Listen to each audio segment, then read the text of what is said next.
और मैंने माननीय कमलनाथ जी से कहा कि अगर मध्य प्रदेश में सरकार बनाना है तो 15% का चक्कर छोड़ो, 85% पे आना पड़ेगा। और जिस दिन 85% को भागीदारी दे दोगे उसकी संख्या के अनुपात में, वही पार्टी मध्य प्रदेश में सरकार बना लेगी। आदरणीय धर्मेंद्र यादव जी, वही पार्टी सरकार बना लेगी। मेरा प्रयास है कि मेरी पार्टी सरकार बनाए। मेरा प्रयास है। नहीं, आप कहे सफल होंगे नहीं होंगे, लेकिन मेरी शुभकामनाएं आपके साथ जरूर है। मेरी शुभकामनाएं आपके साथ है। तो मेरा प्रयास है कि फिर से हमारी सरकार बने, लेकिन एक बात जरूर ध्यान रखना, सरकार तो बने लेकिन इस शर्त पे ना बने कि अमरीश पुरी की सबसे ज्यादा चले। समझ गए कि नहीं? पीछे वाले की समझ में नहीं आई। कौन है अमरीश पुरी, जानते हो? जिससे मेरा भाई लड़ता है। सरकार बने लेकिन उनकी ना चले जो सामाजिक क्रांति को दबा के कुचल के खत्म करना चाहते हैं। इसलिए मैं खुल के कहता हूं, अपनी पार्टी के अंदर लड़ाई लड़ता हूं, जय भीम भी बुलवाता हूं। और अब तो हमारे नेताजी हमारे बीच में नहीं है। हमारे लिए बड़े दुर्भाग्य की बात है, जिन्होंने इस देश के अंदर पिछड़ों के लिए सबसे बड़ा काम करने का काम किया है, ऐसे आदरणीय नेताजी हमारे बीच में नहीं है, लेकिन उनका आशीर्वाद हमेशा हमारे साथ रहेगा। इसलिए साथियों, मैं आपसे कहना चाहता हूं, प्रीतम भाई संघर्ष करो, और कर रहे हो जोरदारी से। और कैसे? मैं सतना गया तो वहां यादव समाज का सम्मेलन था, बुलाया, मुख्य अतिथि भाषण दे आया। लौट के कार्यकर्ता तेजी में जा रहे थे। मैंने कहा कहां जा रहे हो? बोले भाई साहब प्रीतम लोधी जी आ रहे, परसों उनके कार्यक्रम की तैयारी कर रहे हैं। मैंने कहा बहुत अच्छा याद हुआ, बहुत अच्छा काम कर रहे हो। और मैं जानता हूं कि इस देश का यादव तो कब से जगा हुआ है विधायक जी। ऐसा है, भारतीय जनता पार्टी क्या करती है? 5 चेहरे पकड़ती है। एक चेहरा पकड़ेगी लोधी समाज का, एक चेहरा पकड़ेगी कुर्मी समाज का, एक कुशवा समाज का। अरे कुशवा समाज के साथियों, आपसे भी कहना चाहता हूं, आपके डिप्टी सीएम को स्टूल पे बिठाते हैं उत्तर प्रदेश के अंदर, पर 5 चेहरे पकड़ के आप 5 जातियों के वोट इकट्ठे करके ये अपनी सरकार बनाते हैं, और फिर बीडी शर्मा जैसे लोग राज्य करके हमारे भाई को पार्टी से निकालने का काम करते हैं। मैं इसमें किसे खड़ा होकर कहता हूं, प्रीतम भाई, थोड़ी सी योजना की जरूरत है। अगर हम योजनाबद्ध तरीके से काम करेंगे तो यकीन मानो 85% लोगों की ताकत मानेंगी सारी पार्टियां, घुटनों पे खड़ी यहां दिखाई देंगी, यहां दिखाई देंगी। और ये जो लोग हैं, कौन से? वो वाले, समझ गए? समझ गए? मैं अपनी पार्टी के खिलाफ नहीं बोल रहा हूं, समझ गए ना? ये जो लोग हैं ये बेघर बंजारे हो जाएंगे, ये वहीं चले जाएंगे जहां इनकी औकात जहां से शुरू हुई थी, वहीं इनको वापस पहुंचाने का काम हम सब साथी कर रहे हैं। इसलिए आप सब साथियों को मैं कहूंगा कि जब आवाज लगाए प्रीतम लोधी, तब दम देना, मन देना, धन देना, और समझ लेना कि आप अपने बच्चों के भविष्य की लड़ाई लड़ने का काम कर रहे हो।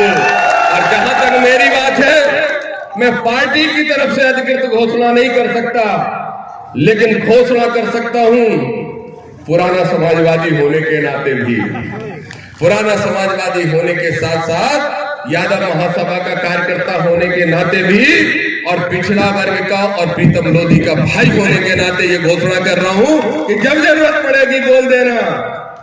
आप सब जानते हो इसी बिछोर में हम और प्रीतम भाई कितनी सभाएं करके गए, और आज घोषणा कर रहा हूं।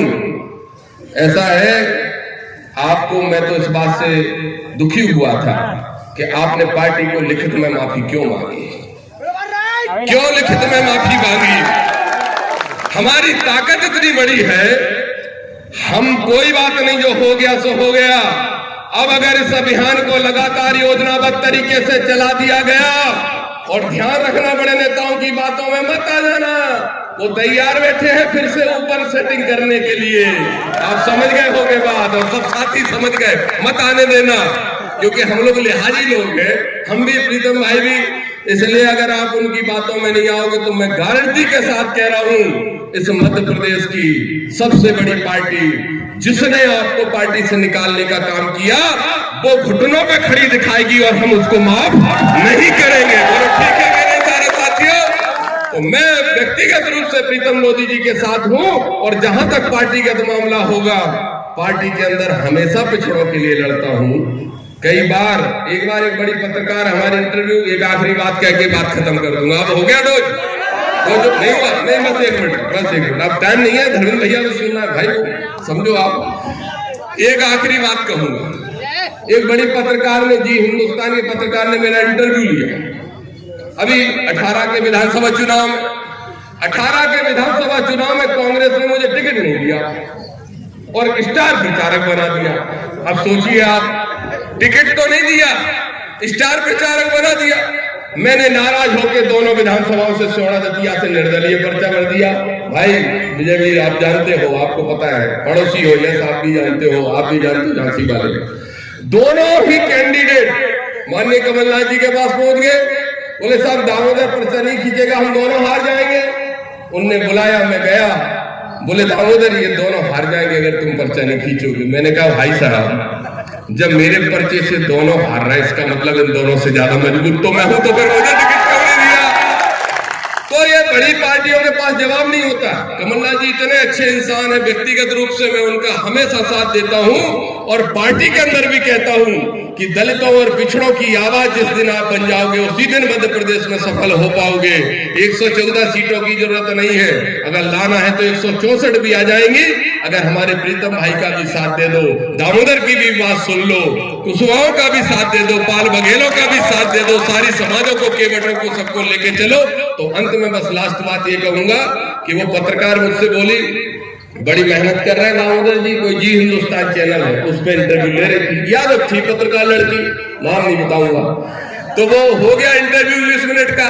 उसके बाद वो टहलाने लगे, बोली आपसे 2 मिनट अलग बात कर लो, अपनी ये सिक्योरिटी इन लोगों को दूर कर दो। मैंने कहा ठीक है।